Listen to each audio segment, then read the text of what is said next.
Hi, I'm Richard Ashworth. Um, I'm here to talk to you about the hexagram sun decrease, which applies to the fire rabbit. Um, and you'll be found on the Chinese compass at around 100 degrees as well. And in this series of ramblings about the hexagrams, my intention is to uh, provide you with something useful if you simply cast this hexagram, and also how to proceed, perhaps um, depending upon which line you've cast as well, which line is therefore going to change and become another hexagram, but also to try and uh, point out some of the timeless wisdom that is inevitably always concealed within these hexagrams, and thirdly, to allude a little bit to how this may relate to the current circumstances in the world. The idea being that this hexagram relates to everything during the fire rabbit on some level. So it may be you want to interpret this on the level of your own relationships, on the level of your business or working life, on the level of your participation in things. You might want to interpret it in terms of the world. And I will add comments that may or may not make that easier to do. So we are looking at sun decrease. First thing to notice is that it is paired with a Yi increase, which is the next one along, number 42. So number 41 is suggesting that after decrease, there is increase. And indeed, this hexagram is quite explicit about that. And it's worth bearing in mind that the oldest parts of the Book of Changes, the Yi, the Yi Ching, the I Ching, whatever phrase you want to use. Firstly, let me remember, I suggest you have a copy of it in front of you, and I suggest that your attention is on the actual yin and yang lines, the image of that, rather than any explanation or interpretation. Often, you can get a lot of the meaning of a hexagram just by looking at its shape, where the lines are, without knowing anything more than that. You don't need to know any metaphysical stuff to be able to look at it and say, this is what it says to me. So I would encourage you to do that. So we're going to look at hexagram 41, as I said. The oldest, that's what I was talking about, the hexagrams are reckoned to have been put in order by someone referred to as King Wen, who's kind of semi-mythical. I think probably not only real, but I think the story of him being imprisoned for a couple of years while he put them in order, gave them names, and wrote text for each of them is probably true. And that is the oldest part of explanation of the lines, if you like, that we have, which is, just about 3,000 years old, a little bit over 3,000 years old. Whereas the lines themselves, the ceremonies, the use of broken and unbroken lines is significantly older than that. So what I tend to trust most is the name of the hexagram, the text of the hexagram, and where it takes us. And what it is implying is the outcome. Sometimes it'll be more tricky than that, but those are the oldest things, and they are, in a sense, the simplest. So we have this hexagram that says letting go in order to start again. This is the Gua text, the text that applies to the whole hexagram. Have confidence, the origin of good fortune, no inauspicious omens. Do the divination, it is advantageous to have a place to go. How to proceed with an offering. 2 baskets of rice can be offered for sacrifice. So let's break that down a little bit. It's saying there are no inauspicious omens. It's suggesting this must get better. One of the things it's talking about is the impossibility of actually destroying anything. Things just change shape. And at any given time, there will be more of some things in one place than in another. And the 2 baskets referred to imply that if my basket is full, then I might offer you some of whatever I've got in my basket, thus reducing mine a bit and increasing yours, and everybody gains that way. So one of the things that is being counseled by this hexagram is generosity. It is putting our attention out.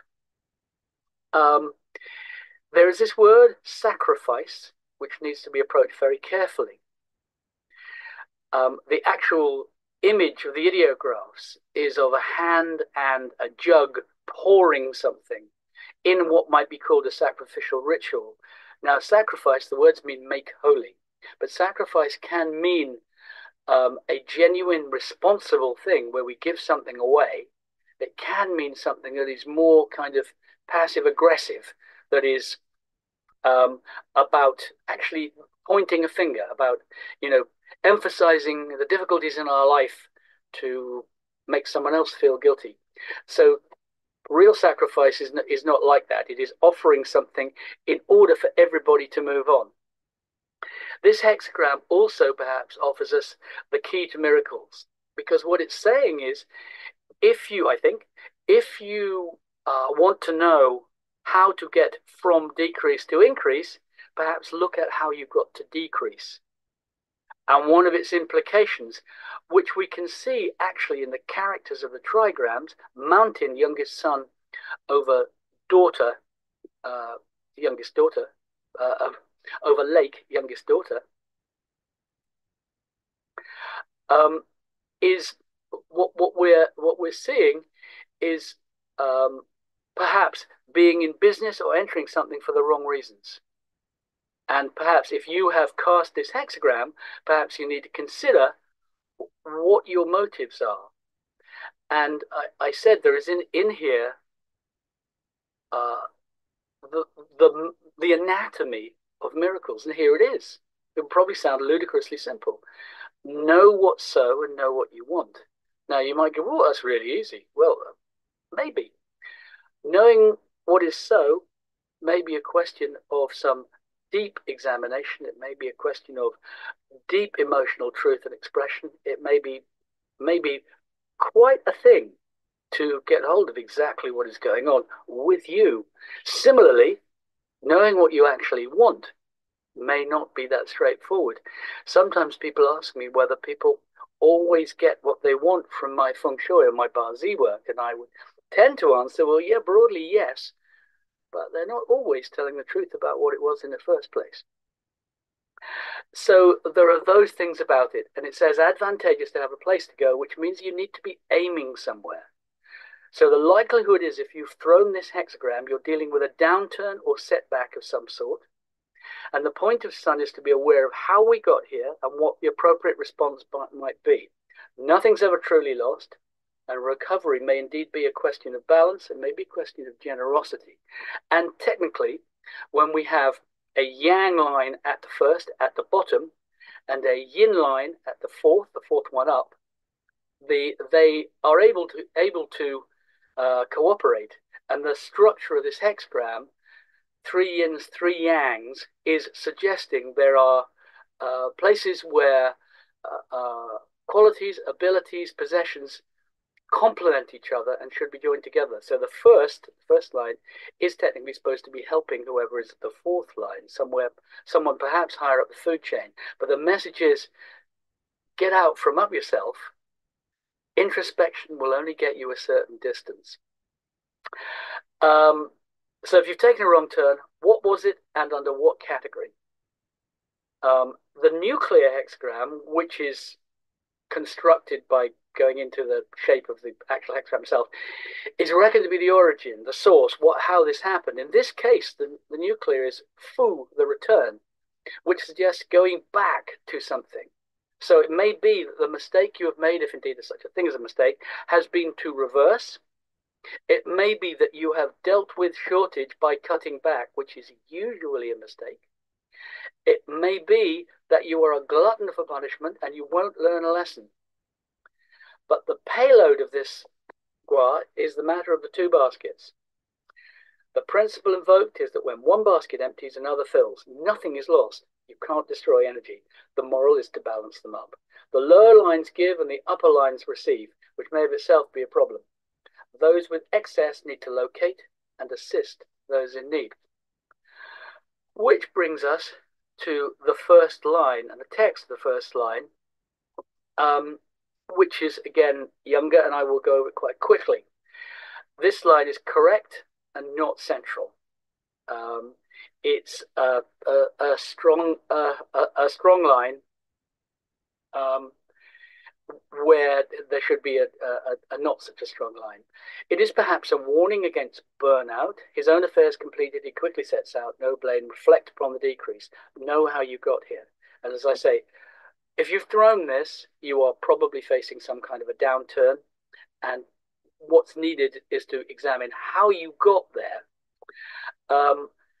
And what the first line changes the hexagram to, if we change this line, is hexagram number 4, which is Meng, youthful folly. And it's about mistakes we make because we're overconfident and young.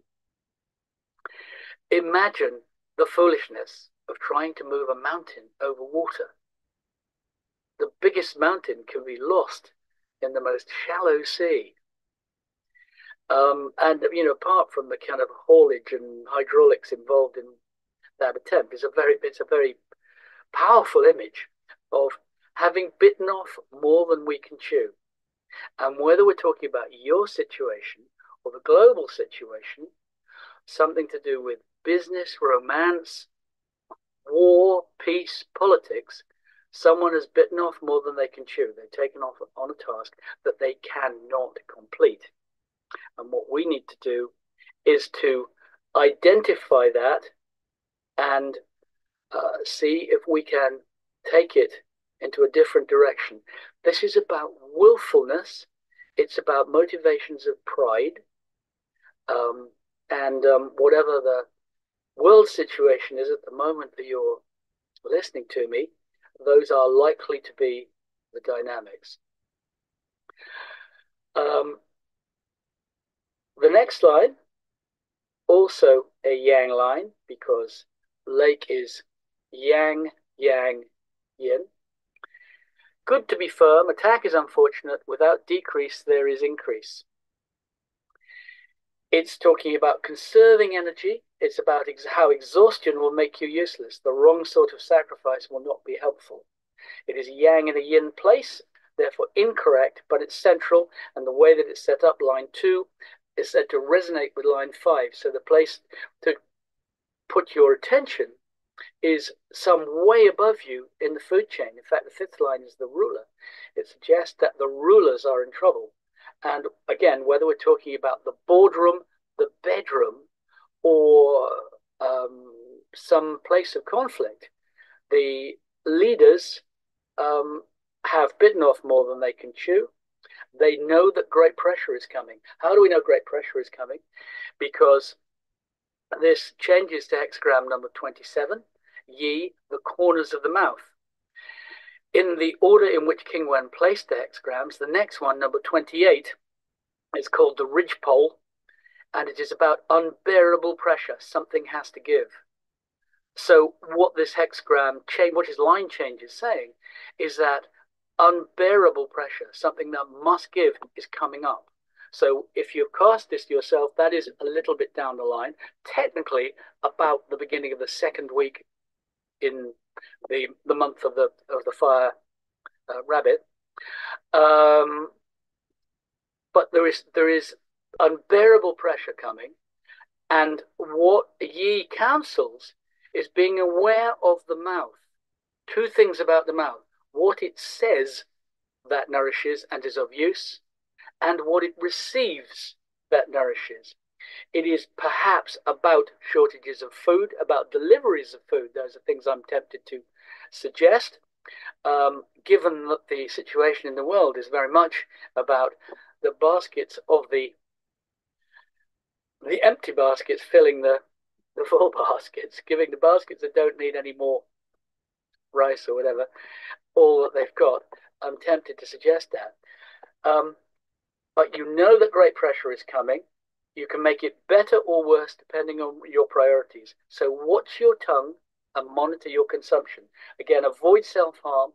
Give what you can afford. Which brings us to line 3.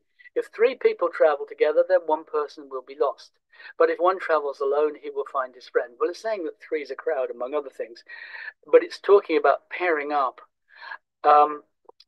It will change. If we change this line, if we change the 3rd line of mountain over lake, number 41, we get hexagram number 26, Da Chu, great restraint. I would tend to translate this as getting your ducks in a row. And the structure of it, mountain over heaven, suggests a brief moment when the not so powerful have the whip hand, when the third son has the power over heaven and the father, the authorities, and so on and so forth. It is a moment when the underdogs may be able to express themselves and change things, and it may be a moment when leaders who have backed themselves into a corner need to take note and may not do so. And in your particular perplexity, whatever it is suggesting that you should be listening to people who are perhaps your subordinates, advisors that you might not have paid attention to, but people of lesser power than you. It suggests that you need to trust the tale, not the teller, as D.H. Lawrence said. You need to receive wisdom rather than only receive from those who you think are wise or think are powerful. But this is a turning of the tables, and in some situations, it is where a desperate situation can be turned around. There is this opportunity for a reasonable outcome. The fourth line, reducing anxiety, he acts rapidly, there is joy, no blame, wuju, no blame. It's a yin line, correct, not central. It's one that needs to receive because it's part of the top trigram, mountain over lake. Mountain over lake, if you change this line, change it to number 38, diversity, sometimes called perversity. It's a weird hexagram, this one. It's about kind of unaccountable, unreasonable, unpredictable behavior. And it is therefore, if you'll forgive me, yin. There's a very yin feel to it. It suggests that logical conclusions will get us, logical discussion, logical constructions will not get us very far. It suggests off the wall solutions. It's a kind of a random thing. I mean, this image of fire over lake, what is it doing? It's you know what a jack-o'-lantern is? It's fire over a lake. You know, how did it get there? What does it mean? But diversity can mean try some other alternatives and let go of precedents of how one normally deals with this kind of situation. That might be the advice you need to hear. But it may also mean escalation. It might mean that this is going to get a great deal worse unless you start to take control of it. And the bottom line of consulting the Book of Changes is you're consulting yourself. This is your life, your universe, your world. Everything here, I suggest, is your choice. That may sound oversimplistic. Some people would say that's bonkers, but it is a way to have some kind of influence on the way things are progressing. Anyway, a non-linear response is appropriate. There are no rules, but the danger is that things get worse. You need to call for help, but know that diversity can mean escalation. So, which brings us to line 5, which is the ruler. This is someone who is in charge. This may be someone who has made some serious mistakes. If they are needing help from lower down the food chain, it means that they may have lost their mandate. Lost their mandate. So if we're talking in the greater world, it is about rulers perhaps who have lost their mandate. It may also be about deputies having to take over. But what it does say, because it changes to Zhongfu, inner sincerity, and perhaps have a look at inner sincerity later on. You can see it is yang yang, yin yin, yang yang.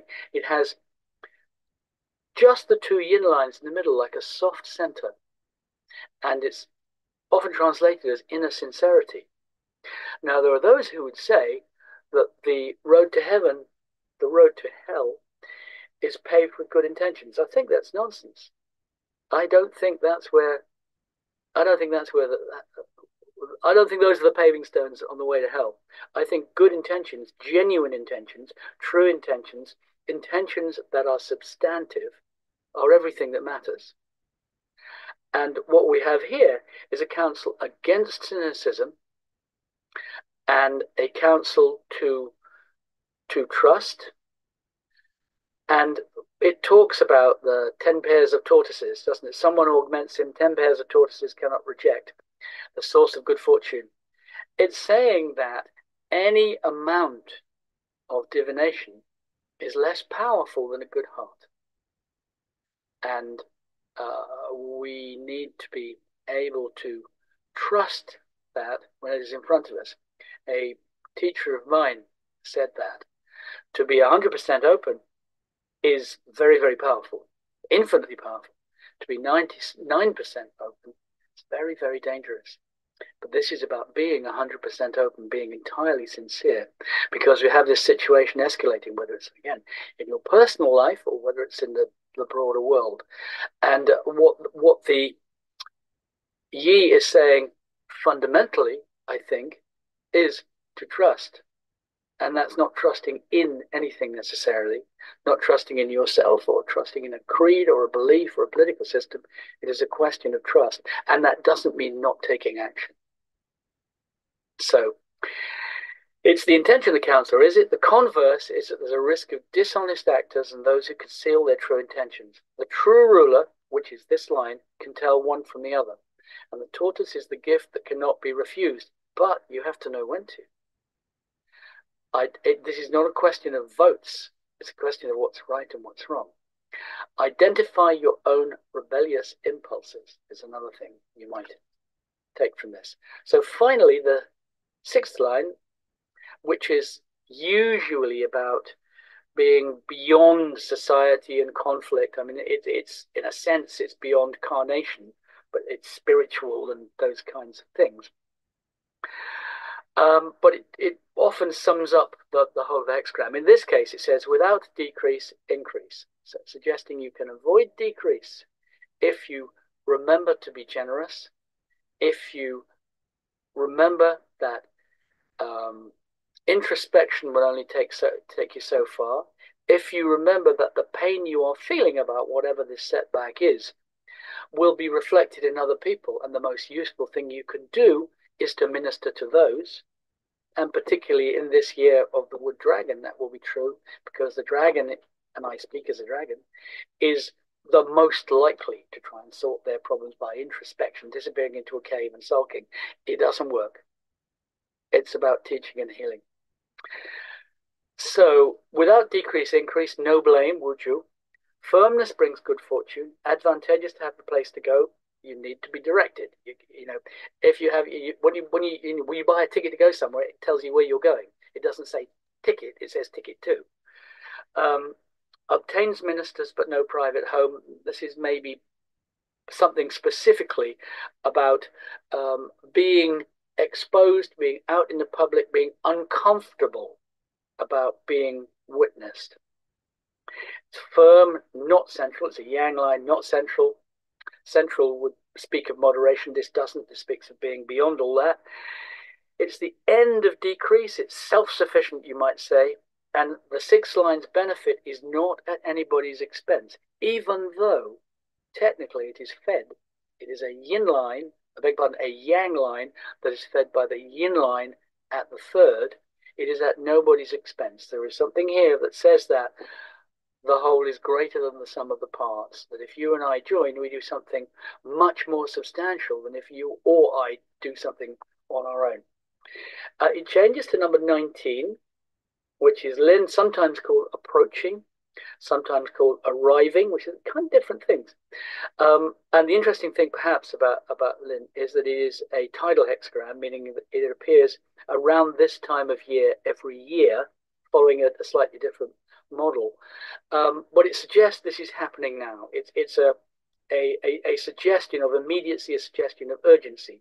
So if you have thrown this hexagram with this line suggesting you need to get your finger out, and approaching, advancing may be some kind of moral or enlightened kind of an advance, maybe a discovery, but it is as likely to be a military one or an aggressive one, and those are perhaps alternatives.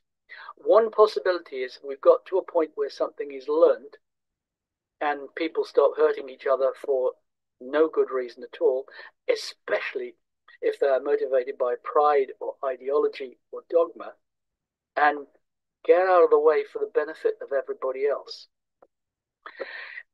But it might mean an attack approaching, advancing. So it's a blessed way through. It is, in a sense, starting all over again. And you remember we started with a glutton for punishment. Advance may signify assault or progress, either, possibly both, but it's not ascending. Ascending is hexagram, whatever it is, 47, I think. It's not ascending, it's approaching or advancing. So, in summary, that is hexagram 41, Sun, decrease, which is in a pair with increase. It counsels knowing how you got here and aiming to heal decrease, move to increase by generosity and open-heartedness and those kinds of things. Now, I'm looking at all the hexagrams in the order in which they appear in the Chinese calendar over a period of something like 7 or 8 years. I will be back here doing this again next month, and you can watch the ones that I've recorded already on my YouTube channel, and you can also watch out for my podcast, Feng Shui The Real Thing, with Zoe Vita-James, which you can find elsewhere. I don't know how to link you to it, but there you go. So I look forward to talking to you again in a month's time. Thank you for being here. Bye-bye.